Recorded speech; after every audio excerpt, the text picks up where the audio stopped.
Hi guys, welcome back to my channel, Allie's Book Nook. Today I'm going to share with you my picks for a booktube video going around called the Mid-Year Freakout Tag. And that is some prompts where people choose books for these different categories out of all of the books that they have read year to date for 2026 for the first half of the year. So I watched a couple of them and I thought, that sounds fun. That sounds like something I want to do. So gathered together books, picked 15 categories, and these are out of the 80 books that I had read through June 30th, 2026. So let's get started. The first category we have is the best book of the year so far. So my pick for best book of the year is None Left to Tell by Noelle W. Iley. I love this book so much. This is a historical fiction book written by probably my favorite author, and she usually writes thrillers, but this is a historical fiction book that has a close place in her heart tied to some of her family history, and it is about the Mountain Meadows Massacre that happened in the 1800s in Utah Territory, where bunch of people were massacred over like a 3-day period. And this is pretty historically accurate, but it's a story that you just don't really hear about. So it was very gripping and one of those stories that it was really sad, but it was something that I think is important to learn about and something that's going to stick with me for a long time. And I just love her writing, and I love how she can write across multiple genres like this. So None Left to Tell is my favorite book of the year so far. So the next category is the worst book of the year, and I don't have that in front of me, which I'm not mad about because it was my worst book of the year. And that is A Gentleman in Moscow by Amor Towles. So that was a book that we read for my book club that I'm in through my local library, and I was super excited to read it, but it just was not the book for me. It basically takes place over, I don't know, maybe 30 years or so. World War II like the 1920s to the 1950s in Moscow. There is a gentleman who is under house arrest in a hotel, and it's his life during that time living in the hotel, the people he interacts with, all that. A lot of people do really love that book. And they love just the writing style and everything, but it just wasn't for me. It fell flat for me. It was kind of boring. I did finish it, but it was my least favorite book of the year. So I'm sorry if you love it. It just wasn't for me. So the next category is best sequel. Okay. So my best sequel that I read this year, this was early in the year, is Wayward by Blake Crouch. So this is part of the Wayward Pines trilogy. There are 3 books in the trilogy. Pines is the first one, followed by Wayward, and then The Last Town. And I love this series so much. It was so good. It was just, I flew through this in like a week, and it's like 900 pages. And it's all one story, continuous story.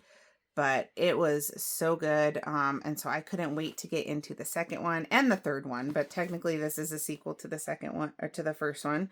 So this trilogy is about a Secret Service agent named Ethan Burke who is sent to a town called Wayward, Idaho. Maybe it's Wayward Pines, Idaho. Wayward Pines, Idaho. And he had a colleague that went missing there. So he gets there, and things are just weird. Like, he can't get a hold of anyone outside of the town. There's barbed wire fence around the town. Everyone seems so perfect and idealistic that it's just creepy. So, this is read kind of like a Twilight Zone. Like, just eerie, unsettling, but also very fast paced. I love this trilogy so much. Yeah, it kind of read like a fever dream, but I just devoured it. And so, of course, after I read the first one, I was really looking forward to the second one. And of course, then the third one. So, best sequel has to go to Wayward by Blake Crouch. Highly recommend that series if you haven't read it. The worst sequel that I've read so far, the first half of the year, is Hannibal by Thomas Harris. And I guess this is actually the third book in the series of the Hannibal Lecter series. It goes Red Dragon, Silence of the Lambs, Hannibal, and then Hannibal Rising.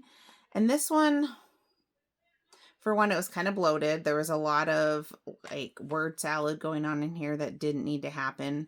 But what really put it in this category for me of worst sequel is the ending. I hated the ending of this book so much. And I was really upset. Like, I was like personally mad about it for days after I read this.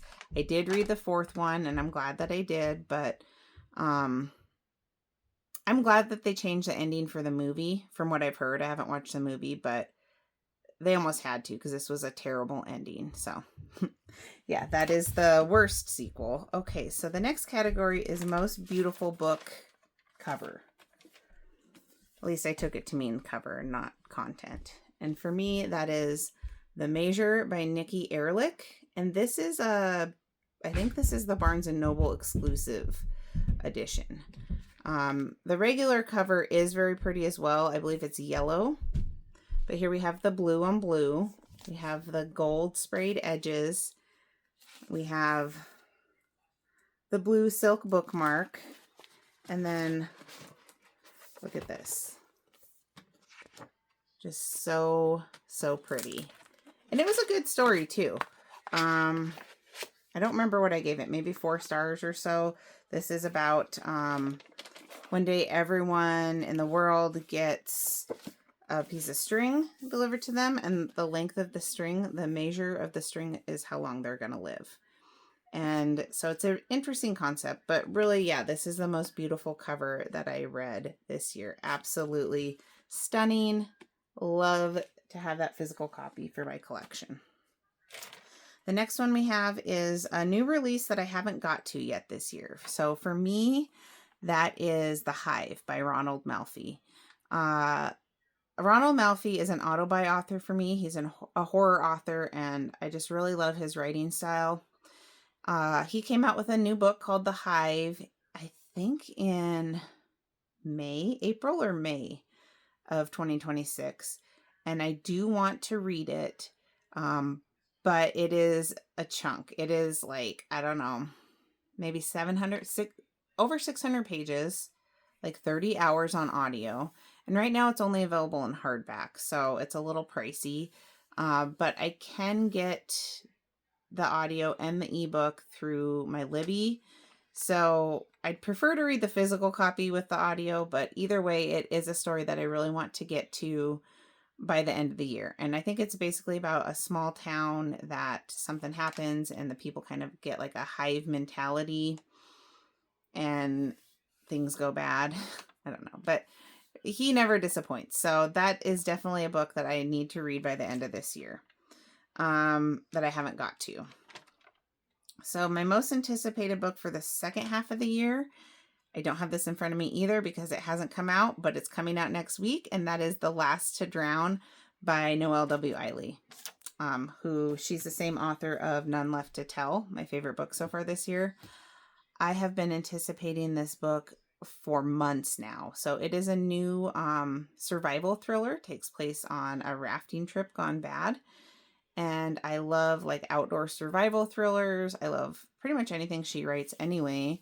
But it sounds like all of my favorite like plot points, and I can't wait. She announced, I first heard about it last November when I went to a book event that she was at, and she was talking about it. And so I have been waiting since November, and I'm so excited. I actually took PTO for when that book comes out. I pre-ordered it, and I am going to not work that day, and I'm just going to read it. So just the physical copy. I am super pumped.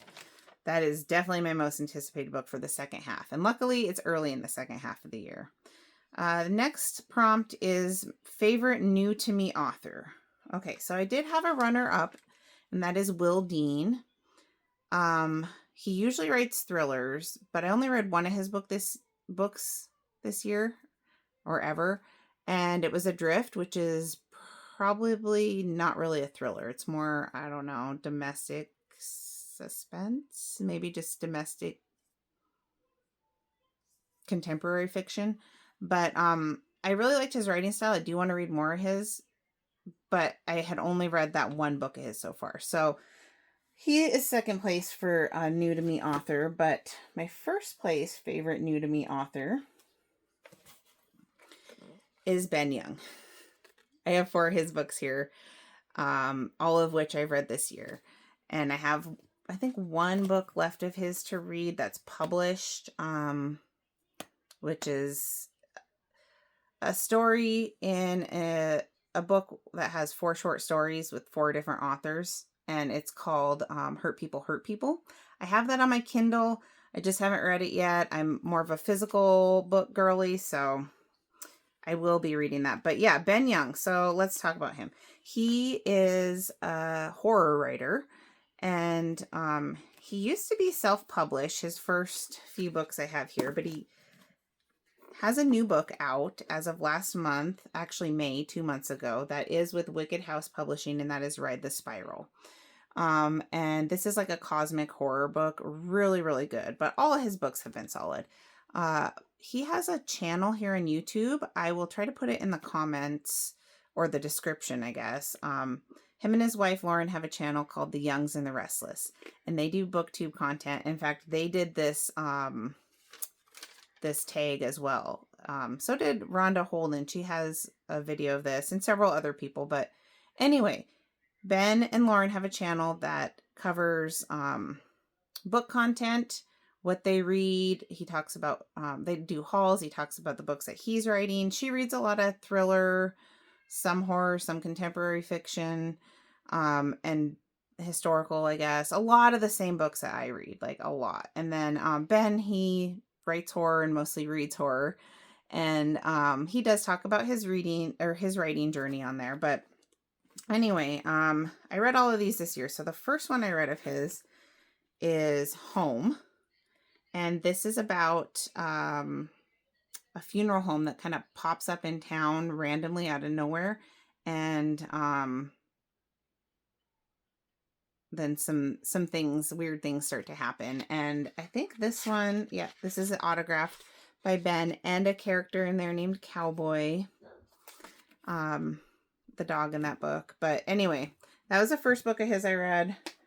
And then I read Stuck, which is his debut novel. And this is really good. It's like a claustrophobic kind of horror. So caving.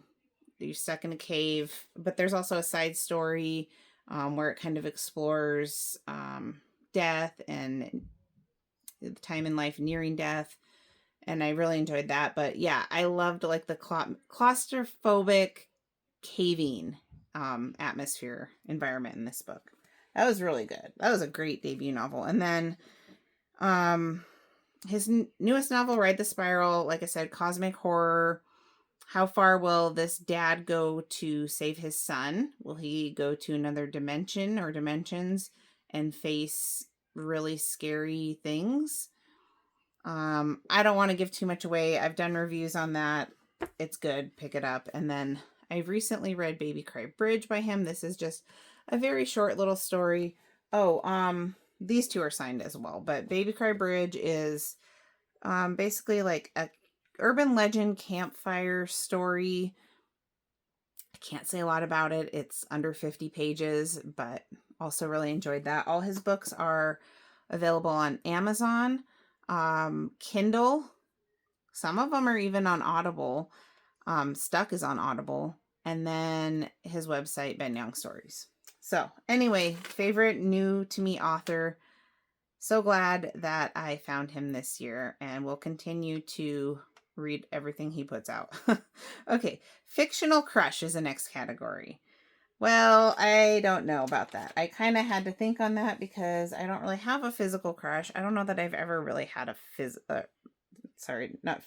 fictional crush on a book character. I did really love the love story in the Black Winter series by Darcy Coates, but I didn't really have and that was last year. This year, I definitely didn't have like a person that I had a crush on fictionally, but I did have a character that I really kind of fell in love with, and it is a dog. And that is Radar from Fairy Tale by Stephen King. And so I kind of like maybe, I don't know, molded my pick to fit that category, because I wouldn't say it's like a crush, a romantic crush, but obviously it's not. It's a dog. But I really fell in love with her. She's such a good girl. So this is a story about a boy, I guess a young man who takes care of this older man. I'm doing a horrible job explaining this.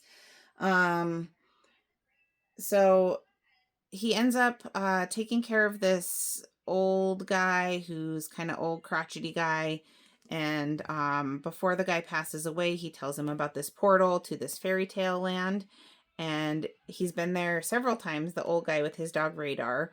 And so when he passes away, Charlie is put in charge of Radar and also basically given access to this portal. And so him and Radar go explore this portal into this fairy tale land. And I actually really liked this book. It's more fantasy. I wouldn't really call it horror. It's definitely like more of a fantasy book, but I loved Radar. I loved her character. She's a German Shepherd, an older dog, but just such a good girl. So that is my, I guess you'd call it fictional crush. That's what I put for that category. And I would recommend that book. A book that made you cry is the next category. And that's a hard one for me. I don't think I've had a book that made me cry this year. It takes a lot for me, but I had a book that came close. And here we have yet again another Noelle W. Iley book, Forget You Saw Her. So this is a standalone prequel to Ask for Andrea. Excellent, excellent book. But this one's really good too. And this is based on a true story. This is about, there was a gal who, when she was a teenager, she had a baby and she gave it up for adoption. And then like 17 years later, she finds out that her daughter that she had given up for adoption is missing and it's not looking good. And she goes to investigate, and she finds out that the daughter did not live in the best home and didn't have the best upbringing. And there's a lot of questions about her disappearance. This also has some unique elements that you also see in Ask for Andrea. If you know, you know. But the author was inspired to write this based off of a documentary that she watched called, I think it's called Into the Fire on Netflix. And it actually follows a lot of this pretty closely. So I would highly recommend that you go watch that after you read the book. Yeah, Into the Fire. It's directed by Charlize Theron, but I watched it a few years ago before I read this. Really good. But this book is excellent, and yeah, very emotional. It is a thriller, but like I said, I mean, this woman knows how to write. I almost shed a tear in this book. This is the closest I came this year to shedding a tear in a book. Forget You Saw Her. Yes. Okay, so the next prompt we have is a book that made you happy. So for me, I chose a book that this was my second read of this book. Did a reread of it, but it's my all-time favorite book, and that is The Great Alone by Kristen Hanna. I love this book so much, and so I had first read it for the first time like January of last year, and then January of 2026, my book club picked it for their read for the month, and I had so much fun coming back to this. It just felt like being reunited with an old friend and just getting a big comforting hug by them. That's what it felt like going back and rereading this. It was just as good the second time. So this is historical fiction about a family. It's a mother, father, and daughter in the 70s. They relocate to Alaska, to a very remote little village. And the dad, he is an alcoholic with PTSD from the Vietnam War, and it's not good. So you have the isolation of Alaska and being so remote, and then you have the suffocation also of the daughter faces being in this household, this very dysfunctional household. So this book, it has everything. This is so good. Very emotional, not a light read, but obviously this is my favorite book, so it did make me very happy, and I highly, highly, highly recommend The Great Alone by Kristen Hanna. Okay, so prompt 12 of 15 is a book, the most underrated book that you've read this year. So for me, that has to be Hairpin Bridge by Taylor Adams. I love this book so much. Taylor Adams, he writes thrillers. You can see behind me, No Exit. That's top-notch thriller in my opinion. And this was right up there for me. I'd say this is underrated because I don't hear a lot of people talking about it. Chris from Wax Books and Whimsy actually just read this book and reviewed it for June, and she did not like it. I think she gave it 1 star. So it's not for everybody. And Goodreads, I think it's got like, it's under 4 stars. It's 3 something on Goodreads. So also, yeah, like I said, I really don't hear anybody talking about this, but it was so good. I had so much fun. I will say that you do kind of have to suspend your disbelief for a while. Some of the stuff is pretty out there, very twisty, like, oh, then this happens and this happens. It's like, it's a little out there, but for me, that was part of the fun. I was just there for the ride. I had a lot of fun. Also, I think I like this book a lot because it takes place near me, on a fictional bridge 60 miles outside of Missoula, Montana. And the female main character, she goes there because her twin sister supposedly jumped from this bridge to her death, I don't know, like 4 months before or something. So she goes there, meets up with the cop who investigated it, and tries to find out some answers, and it gets very intense. And it has that isolated wilderness setting that I really like. I just don't hear people talking about this. Her Last Breath was a book Taylor Adams had come out earlier this year that was also really good. No Exit. What was that? Her Last Word, something like that. He's got several books, but this is the one that I don't hear a lot of people talking about, and I really liked it. To me, this is an underrated book that I'm surprised that I don't hear more people talking about it. And like I said, yeah, it is kind of a little far-fetched in parts, but that's like a lot of thriller books. Like Riley Sager's books can be like that too. So I just had a lot of fun with that. Hairpin Bridge. Okay, that's my most underrated. 13th category is a book that kept me up past my bedtime. And now, in true fashion, my cat has showed up for the video and sitting on my pile of books here. But a book that kept me up past my bedtime, I have From Below by Darcy Coates. I love this book so much. I love Darcy Coates. She's another auto-buy author for me, but this is my favorite Darcy Coates book that I've read so far. Favorite standalone.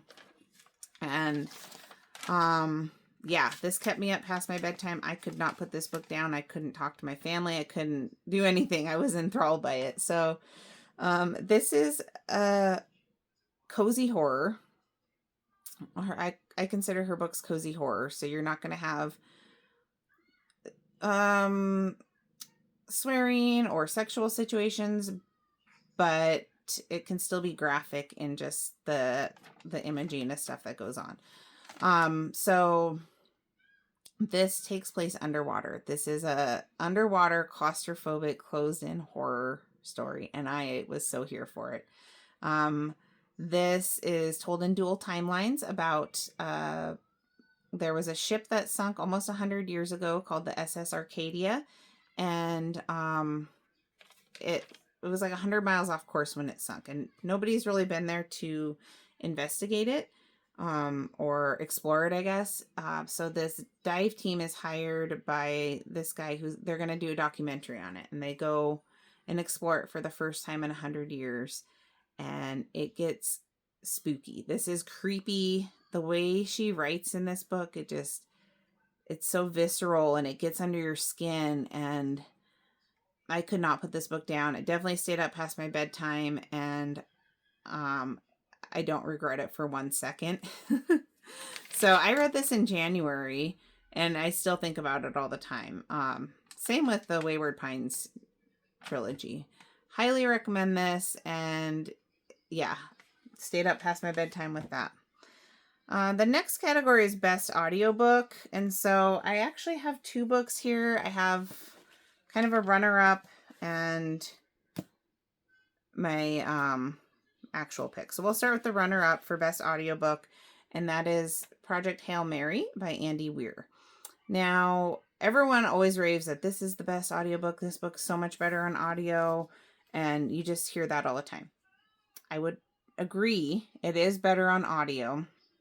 The narrator of this, I forget his name, but he's really good. He's done a lot of books. He narrated the book 14 by Peter Clines, which is one of my favorite books. And that was like 10 years ago that I listened to that. And when I listened to this, I immediately recognized his voice as the same narrator. And he does something really unique with one of the characters in here. I'm not going to say, but if you know, you know. And the way that it's done, well, maybe it's not him, but the way that it's done in this audio adaptation is really clever, and I really enjoyed it. So this is actually my runner-up, because even though it was done really well on audio, this one I'm going to talk about that I picked, actually I enjoyed the story better, and that is An American Marriage by Terry Jones.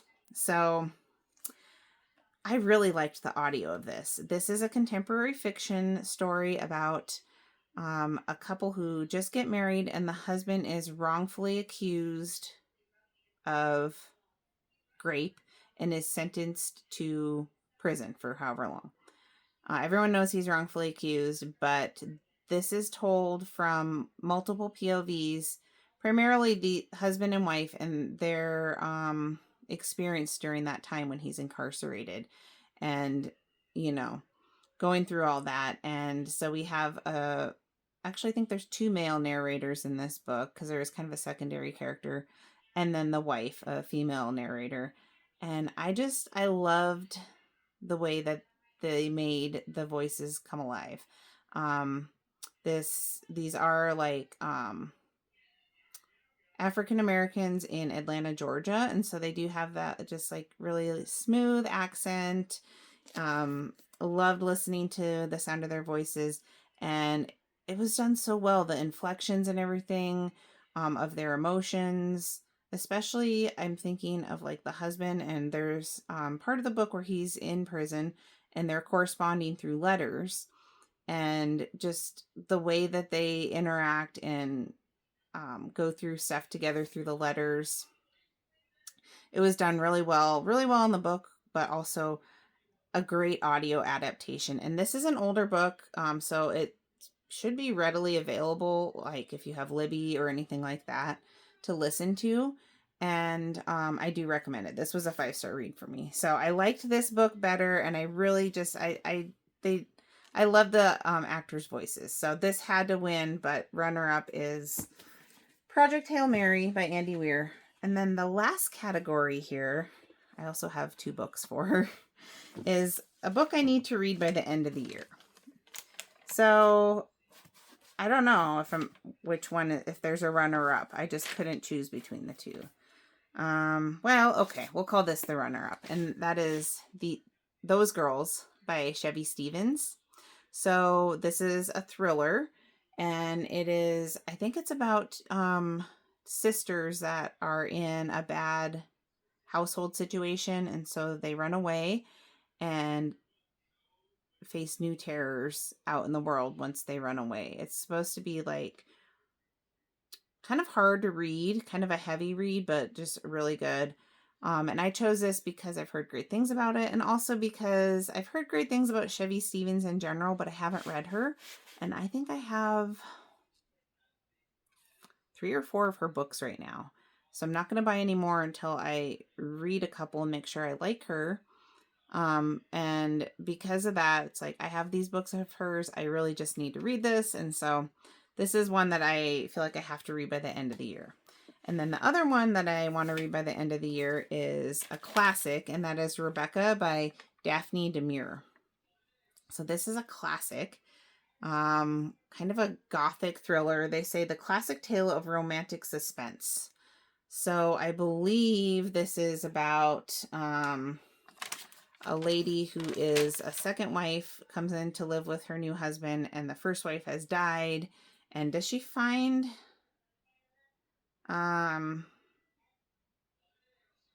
don't know, an eerie I don't know. Yeah, I don't want to give too much away here, but it's just kind of the one of the first domestic thriller gothic horror type books.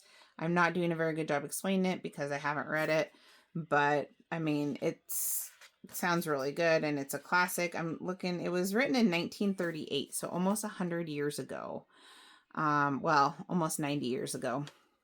And yeah, this is a classic, so I just need to read it. So this is going to be my #1 book that I have to read by the end of the year. And it's going to be available soon in my Libby Holds. It's a very long, I got this book like last year, but it was a very long wait. And I just saw that my library acquired a bunch of new copies of the audio. So yes. So that is it. That is my picks for the mid-year freakout tag.